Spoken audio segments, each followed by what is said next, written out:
Toujours un immense plaisir à mes chers internautes de la TMS TV yéen ñi ñuy tiitaro di ñu safo ñeen ñi ngeen xamante ni doo leen raté suñu benn information ñu leen di jaajëfal di amaat mbégte di dellu si fii sur la TMS TV c'est émission à chaud di l'émission de bonne humeur di am chaque quinzaine fii sur la TMS TV. Avant de commencer je vous suggère d'aller sur YouTube à la page TMS TV ngeen abonné pour jot suñu ay information mbokk yi à chaud dooratina di émission boo xamante ni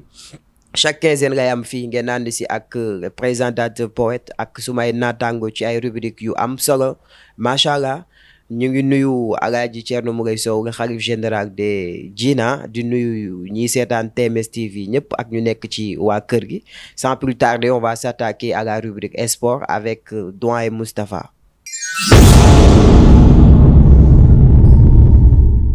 dellu si waat nañu ci rubrique sport avec Doyen Moustapha nuyu naa la. ñu ngi lay ziar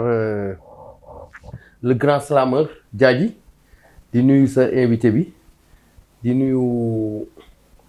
kilifa gi d'abord di Alaaji Thierno Moulay Sow muy le PDG de TMS TV di nuyu aussi suñu mbokku internautes yi ak suñu mbokku téléspectateurs yi nga xam ni ñu ngi bàyyi xel fépp ci àdduna. ñu ngi koy nuyuwaat bu wér a wér Doyen Moustapha gis nañu ci semaine bi ñu génn information sportive yi bari na et y avait beaucoup de choses qui sont passées dans cette semaine et ñu lay bàyyi rek nga développé ko gis nañu championnat du Sénégal Ligue 1 bi ñu ngi ci 15e journée tey. waaw ñu ngi ci 15e journée xam naa kon après nañ ñëw ci éliminatoire coupe du monde yi. championnat Sénégal ñu ngi ci 15e journée. alors tey ci samedi bi am nañ 3 rencontres benn bi ma nga war a amee ca Saly nag bu ñu ko waxee mooy Mbour jàmbaar bu Saly defe naa ñëpp xam nañ ko. jàmbaar mooy daje ak Teungueth FC mu nekk match bu rëy tey ci noonu aussi tey ba ci samedi bi également daañu am yeneen jongante yoo xam ni dinañ am aussi ci samedi tey bi comme fële ca Déni Biram Ndaw ci diggante Génération Foot ak Seneps excellence kooku aussi defe naa ni match la daañu am fële aussi ca Aline Sitoé Diatta ca Ziguinchor Casa Sport mooy daje ak Mbour Petite Côte bon suba ci dimanche bi nag yeneen ñeenti jongante yi suba lay am fële ci Njaareem Limamoulaye mooy stade Ibrahima Boy Guédiawaye mooy dem déplacé wu fekk fa douane foofu lay recevoir ca stade d'Ambao Gorée mooy recevoir Njàmbur bu Louga Njàmbur nag temps yi dañ nekk ci ay difficultés parce que ñoom ñoo jël ndaare ci championnat bi toujours ci championnat 15e journée bi suba aussi ca Saint-Louis stade Mawade Wade dana am match bu rëy ci diggante Linguère bu Saint-Louis ak équipe bi nga xam ni moom la ñuy wax Njàmbur bu mujj bi nag ma nga war a amee ci Alassane Djigo ci diggante AS Pikine bi nga xam ni moo jël 4e ci championnat bi moo war a dajeek équipe bu Seneps excellence championnat bi nag actuellement Génération Foot moo jël P am 26 points équipe bi jël 2e mooy Casa Sport moom it am 26 points ñoom ñoo tolloo même point 3e Guédiawaye moo jël 3e am 23 points Pikine jël 4e am 22 points 5e bi Jaraaf moo jël 5e am 20 points mu nekk nag li ci intéressant mooy championnat bu métti la parce que li ñuy wax ci tubaab les équipes se tiennent de près maanaam équipe yi daal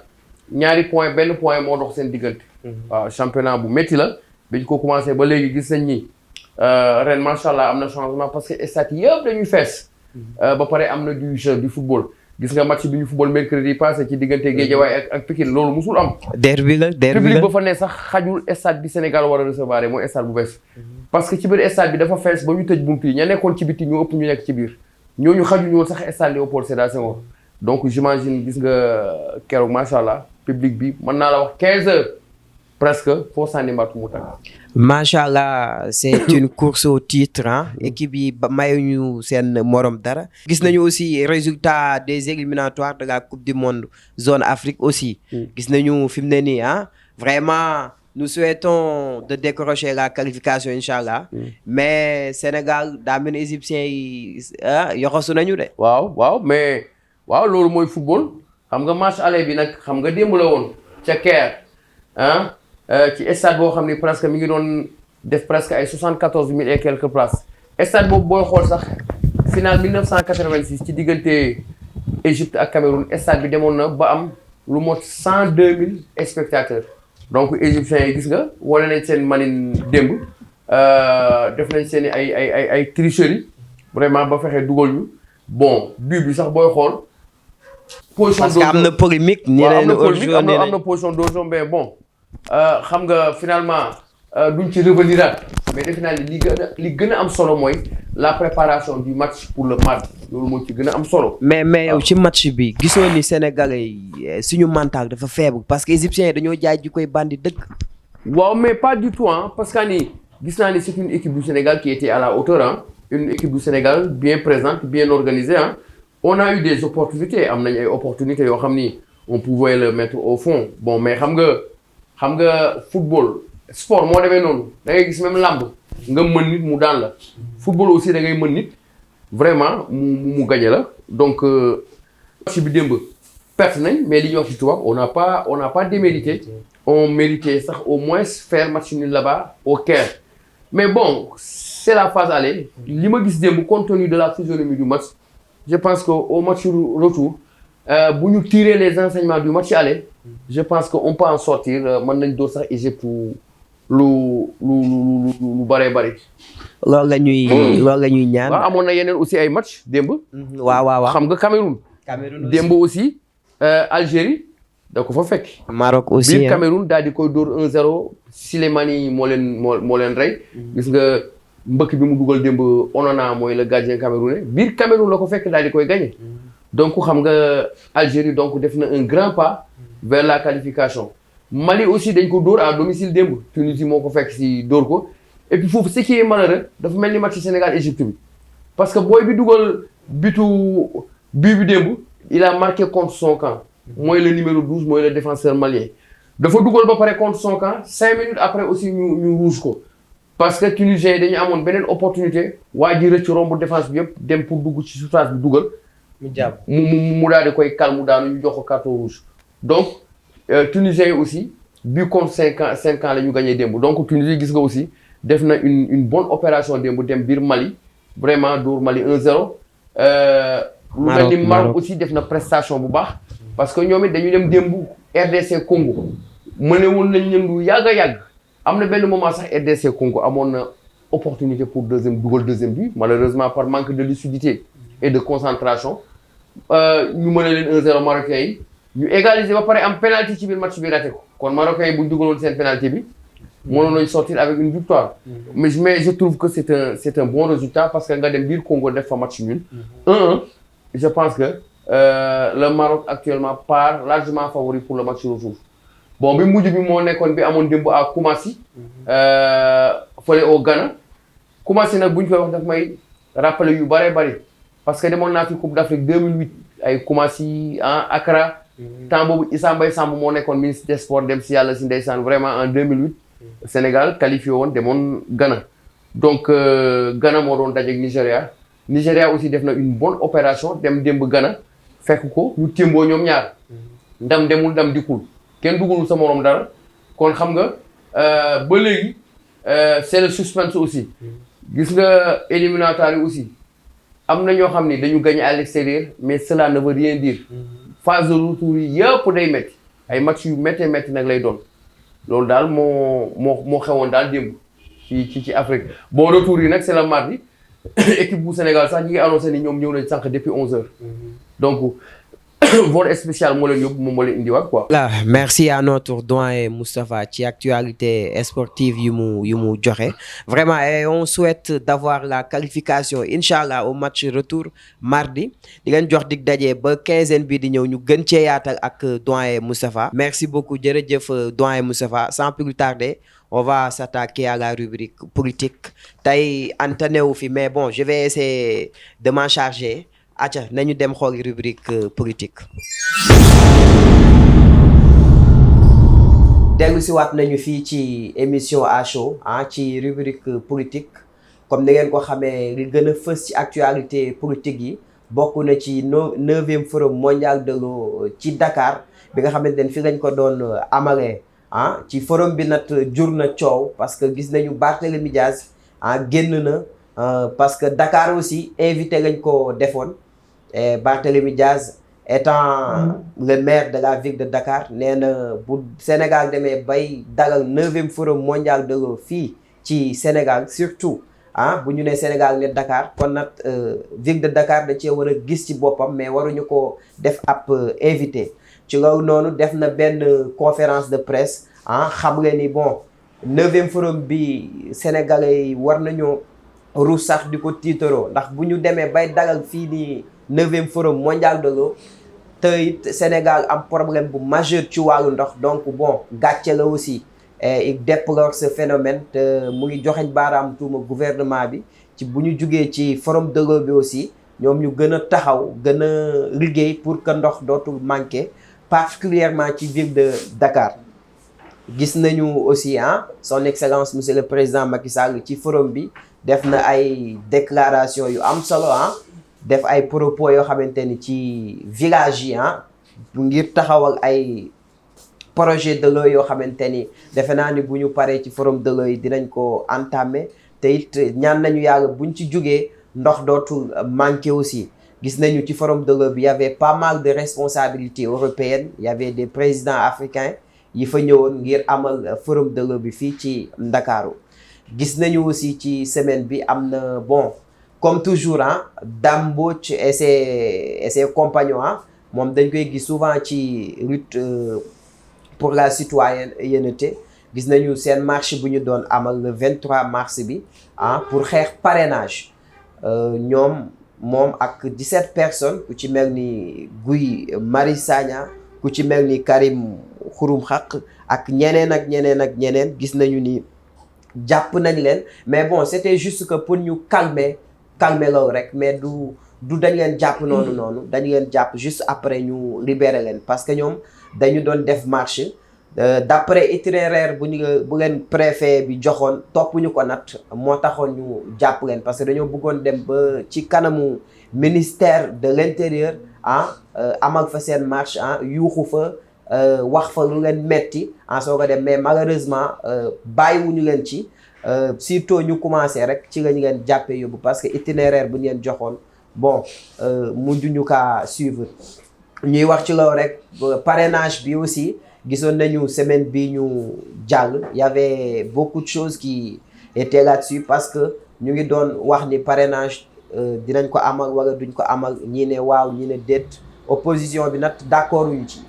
ci aussi comme toujours rek gouvernement moom day conformer ci li mu bëgg ci ay désiram mais lu mën a am rek dañuy ñaan jàmm ñaan élection législative yi mu jur jàmm et que le meilleur gagne lépp lu ci mën a am rek nañu xamante ni Sénégal benn bopp la te kenn mënu ko xar ñaar defe naa ni loolu gënoon fës ci actualité politique yi bon tey Anta nekku fi ma ne ci place am jéem a xool nu ma koy matale merci et ba beneen quinzaine ñu jox leen actualité politique ngeen gën ko yaatal ak Anta Wade la grande journaliste sans plus tarder on va s'attaquer à la rubrique Minute Net rubrique boo xamante ni dañ ko réserver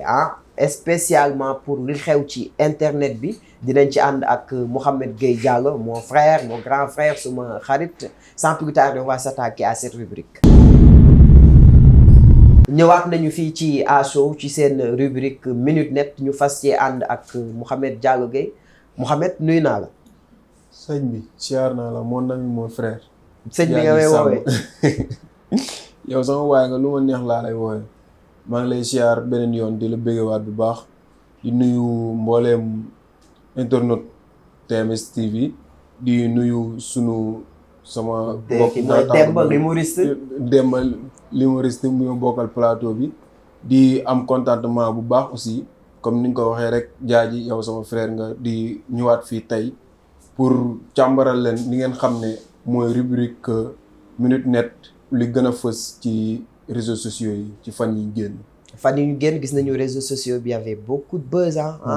lu nekk xew na ci lan moo gën a fës ci actualité. waaw premier point bi moom xam naa ni ñëpp xam nañ ko déjà mu ngi nekk ci Wally Seck gis nañ sortie yu mujjee def lancé na 3 teasers yoo xam ne def na benn boom ci réseaux sociaux yi benn bi mu ngi tudd Regine Tas mu ngi ci ànd ak Viviane malgré que ni teaser la woon mais actuellement son bi génn na clip vidéo bi génn officiel bi il a fait un jour je pense clip boobu noonu mu ngi atteindre 1 million et quelques voilà donc kon clip boobu noonu je pense que instant bi am na benn atu bu rëy bu mu def ci réseaux sociaux yi beneen teaser bi aussi tamit mu ngi ci ànd ak Samba Peuzzi boobu tamit aussi lii bi génnagul vidéo bi génnagul clip officiel bi génnagul mais aussi tamit teaser la boo xam ne aussi ci réseaux sociaux yi gars yi ñu ngi koy posté Instagram bi Snapchat même ci compte WhatsApp yi yëpp mu ngi ci biir am na aussi tamit beneen bi ñuy wax White Note boobu aussi tamit génnagul mais teaser la moom it mais de toute façon tamit ci côté boobu noonu Wally Seck nekkul ne dañ ko bàyyee moom rek parce que booy xool ci beneen côté bi. yaa Sidi Diop waaw yaa Sidi Diop ki ñu wax ne mooy le golden boy de la musique sénégalaise moom it ci beneen côté bàyyiwu ko benn yoon Wally Seck parce que mooy mu ngi jéem a fexe fu ko Wally dóoree rek mooy mu fayu. ba moom it lancé na 3 teasers am def benn bi sax génn na Karkarato bi génn na. Il y a de cela 7 jours mu ngi atteindre ay 400 et quelques vues am na beneen tamit bu mu dóor récemment il y a 2 jours je pense moo Queen Biz boobu aussi tamit teaser la mais il a fait des vues aussi xam nga ci YouTube bi je pense que atteindre na baaru 200 vues maanaam daal. concurrence boobu waaw ñoom ñaar entre. mais lan mooy charme aussi ak Sidi Diop bi. seen concurrence ñoom lu xew ñoom ñaar qu'est-ce qu'il y a. peut-être tamit.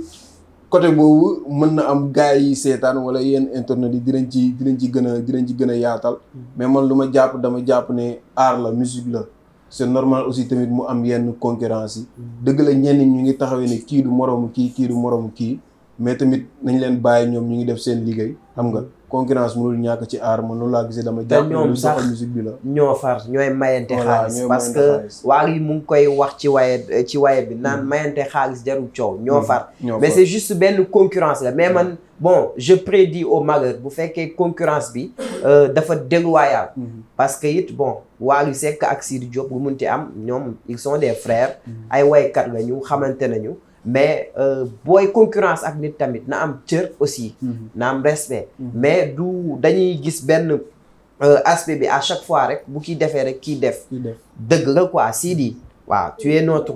grand frère suñu frère nga Wally yéen ñëpp ñoo far nous sommes des frères mais concurrence dafay loyal dafay ànd ak ngor ak dignité mu rafet mu nice parce que Sénégal ñun dafa am lu ñu baaxoo muy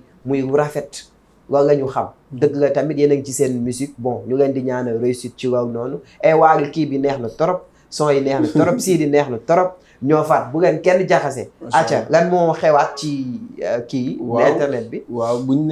ne Wally Seck tamit xel yëpp dina dem ci papam bu baax ba muy Thione Ballago Seck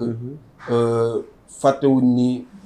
jour yi passé mu ngi tombé woon exactement lundi le 14 mars moo nekkoon anniversaire de décès mu am 1 an ci biir suuf balaa ñu ciy wax dara di ko ñaanal yàlla yeesal yërmande ci kawam xaaree ko àjjana Thione Seck ku xamul musique sax mën naa ne war na xam li fi Thione def à travers ses paroles à travers ses écrits c'est un homme qui a beaucoup investi dans la musique sénégalaise buñ ci jógee xam naa ne tamit bii dina nekk information de phare parce que boo xoolee tamit démb ci aljuma ji moo nekkoon anniversaire génn àdduna Serigne Babacar Sy radiyallahu taala démb xol yëpp tooy na macha allah parce que da ngay yeewu ci suba si rek ci de sànq ni actuellement am na lu xew daal parce que réseaux sociaux yi WhatsApp bi Instagram bi Facebook bi ñëpp ko posté woon kii nekk taalibe ak ku nekkul taalibe mënoo leen ràññee démb ndax ay jëfam yu baax yi mu def ci Sénégal ak ci tarixa cheikh bi ñuy ñaan yàlla ñu gën a wekk suñu ay mag yi fi am ndaw day wekk mag jokku ndaw ñu jàppalante bon man bëgguma sax ñuy wax ci moom parce que mu ko bëgg man Seydi Aboubacar rek ngaa bëgg radiyallahu taala anhu yàlla nañu yàlla taas ci barkeem di ko ñaanal jàmm bu wér a wér di ñaanal képp kuy taalibe cheikh aussi j'espère que loolu kese wala des na waaw des na peut-être tamit mën naa ne mënuñu wax malgré que ni sunu. bu fi wax ay affaire man sama xol dafa neexul quoi. mais naari dañoo jaay ji koy bandi gañe mais foog ñu wax ji parce que tamit aussi mën nañ wax ne démb am na benn influence ci réseau yi tamit parce que façon wax bu nekk dégg nañ ko malgré que ni défaite bi moo tax nga yenn gars yu bari di wax mais man li may wax rek mooy peut-être hier gagné nañ ñu mais mën nañu rattraper wu quoi ah loolu la ñuy voilà ñaan mën nañu espérons. rattrapé wu. parce que jeexagul en plus tamit ay polémique mu ngi am ci biiru soi-disant Mohamed Salah bi nga xam ne. bu ko def hors-jeu la hors-jeu la Saliou Ciss moo lii bal bi. ñenn ñi nee nañ hors-jeu la parce que am na déviation ñenn ñi mais ak lu ci mënti xew xam nañ loolu passé na parce que bu ñu ko réclamé woon peut-être ci biir match bi joueurs yi tamit di am benn influence ci arbitre bi comme égyptiens yi ni ñu koy defee parce que da ngay gis égyptiens yi buñ laalee seen benn joueur ñoom ñëpp dañuy attaqué arbitre mais pourquoi pas ñun duñ ko def peut-être tamit manque de influence boobu tax na arbitre bi dama xool vidéo VAR mais lu ci mënti am daal mooy démb def na benn impact ci réseaux sociaux yi di wax gaynde yi ñu préparé xam ne mardi c'est bientôt di ñaan yàlla incha allah mardi bu égyptiens yi ñëwee Sénégal ñu gagné leen am suñu qualification Qatar 2022 incha allah. gis nañu sax ñuy posté ci réseaux sociaux yi ñu naan Égypte génne ma jël sa bakkan ñi naan jam ñaajo lañ lay xaar lu ci mën a am rek boo ñëwee fii di nga xam ni Égypte bi ngay fii way Sénégal jeex na j'espère waaw jeex na loolu lañ leen indiloon xanaa di leen jox dig daje fii ak 15 jours incha allah ci yeneen actualité yi nga xam ne ñoo ne ci réseaux sociaux yi di leen gërëmaan bu baax di leen gërëm aussi mon ami mon frère. incha allah sama wébër la moom internet bi lépp pour fii actualité ci net bi dina teew fii ci A Show rubrique bi moom moo koy def jox leen ko incha allah sans plus tarder ñu dem ci rubrique bu l'immature le je ne sais pas man xaw ma lu ko dal moom xaw ma lu ko dal sans plus tarder avec la rubrique humour ak Demba humoriste l'immature. nel rek ñu dem ci rubrique bu baax bi. demuñu ci benn rubrique bu baax doo dara. Demba nuyu nañu la. yow xam nga ne rubrique bi mooy. waaw nuyu ma ba pare ñu nuyontee Demba bu ma toroxal nuyu ma. nuyu naa la fay ma te sa xoj baax na. waaw maa ngi kontaan maa ngi baax mooy tuutee jëlee feebar. te tey damay jégalu ba pare parce que man taxi bi ma yeboon xam man maa dof xaw ma moom moo dof. lu xew. nan la muy jëlee Grand Mbao ma ne ko yóbbu ma passé xaw ma nan la wiiree ba jam ñaajo bi may woo sànq maa ngi côté jam ñaajo yoon boobu noonu di jëlaat oto pour ñëw. Demba nga ni déggu ma non déet ñemee li nga wax. man xaw ma exactement moom fan la wiiree. waaw ba dem jam ñaajo. tam mbaaw nga jëlee. tam mbaaw la mu jëlee ma ne ko yóbbu ma passé loolu moo ma tardé loo mais maa ngi ciy jégalu bu baax di nuyu mbokk internet yi di kontaan ci yéen bu baax a baax ci chaque jour ni ngeen di toogee di seetaan émission bi incha allah. jërëjëf kii way Demba kii boo leen ko toppee duñ fi jógee lan moo gën a fës ci humour ak ci xeetu baax yeeg yooyu. humour bi tey kii benn waay la jaay ji waa ji dafa waddal iPhone 11 dem ci guddi la xew iPhone 11 la waddal bi mu ko waddalee waa ji ko for fayul téléphone bi de dafa jël téléphone bi rek dugal ci poche am maanaam borom téléphone bi moo jéeg saa rek woote ci téléphone ne ko grand téléphone bi nga for man maa ko moom waa ji mi ngi dëkk Dakar gàlleem en face hôpital Fann. te loolu yëpp yow information yow jël nga ko. te démb la xewoon lépp jël naa ko. mu ne ko léegi da ngay jël oto nga ñëw ba hôpital Fann boo ñëwee boo taxee ko boo ma woowee dinaa génn jox la sa téléphone. léegi waa ji jël oto dem ba hôpital Fann taxaw ci bunt bi woo waa ji ne ko maa ngi buntu hôpital Fann mu ne ko duggal faju mu ne am na ko parce que wéeru ne laay foree iPhone 11 di la ko delloo yow. ak jamono ju metti ji. fi réew mi toll kii wéerul. dinaa wax dara de jamono ju metti ji moom bu ma ko faroon maag moom mooy yem. moom xalaat non man dinaa ko delloo mais bala ma kaa delloo moom dinaa mu dugg ba pare mu dugg moom. kii nag benn Baay Faal la. Cheikh Ibra mu ngi fii de xam nga lay wax de Cheikh Ibra mu ngi fii. non dañuy ruube rek. dafa ay rasta la def. Cheikh Ibra dafa def rasta. mais ndeysaan kon Cheikh Ibra la. yaa ngi gën sa boobu kàmbale. maa Cheikh Ibra amul doole. Cheikh baax na. ay rasta la def mais lu koñ bi lu fa xew rek moom da koy ànd. ba pare aussi tamit day demee ak fitam Baay Faal bi toog ba 2 heures du matin 3 heures génn ci mbedd mi di dox agresseurs yi képp ko yóbbu ko ci àll dóor ko dóor yu metti wat bopp bi ba mu set wecc bàyyil ko fa ndel maanaam moom dafa xëm tëdd na ba ay 11 heures midi mu yeewu am na lu ko jaaxal quoi parce que moom nante bu toll ni moom gars yi jël ko indi ko ba fii wat ko kon y a quelque chose mu jël loxo bi teg ko ci bopp bi fekk fi ndel na ok kon du man damaa juum moom pour moom du moom quoi. pour moom du moom parce que biñ koy jëlee fi ñu ko jëlee ay rasta la defoon ñu war ko ndel mu teg loxo bi fekk fa rasta yi ne ok kon du man. waa Demb ma laaj leen man dama lay laaj yéen humoristes yi très sincèrement. yéen a ngi est-ce que yéen a ngi toog di xalaat yàlla ci seen li ngeen di wax. luñ la wax dañ koo fekkee. luñ la wax dañ koo fekkee. te lépp loo mos a wax yow fekkee nga ko Demb. si man li ma fekkee moo bëri sama àddina man. Demb yow ban année nga.